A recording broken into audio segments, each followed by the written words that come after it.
தமிழகத்தில் இன்று முதல் வரும் டிசம்பர் 30ஆம் தேதி வரை மிதமான மழைக்கு வாய்ப்புள்ளது என சென்னை வானிலை மையம் தெரிவித்துள்ளது.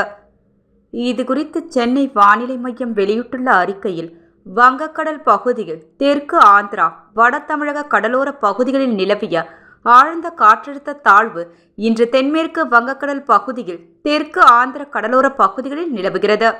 இது மேற்கு தென்மேற்கு திசையில் நகர்ந்து அடுத்த 24 மணி நேரத்தில் காற்றழுத்த தாழ்வு பகுதியாக அதே பகுதியில் வலுவிழக்கக்கூடும்.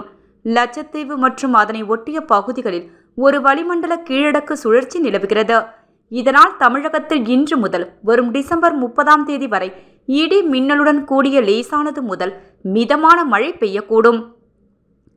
சென்னையில் அடுத்த 24 மணி நேரத்திற்கு வானம் ஓரளவு மேகமூட்டத்துடன் காணப்படும்.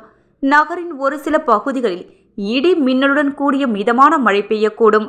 தமிழக கடலோர பகுதிகள், வட தமிழக கடலோர பகுதிகளில் இன்றும் நாளையும் சூறாவளி காற்று மணிக்கு 35 முதல் 45 கிலோமீட்டர் வேகத்திலும் இடையிடையே 55 கிலோமீட்டர் வேகத்திலும் வீசக்கூடும். இப்பகுதிக்கு மீனவர்கள் செல்ல வேண்டாம், இவ்வாறு அதில் கூறப்பட்டுள்ளது.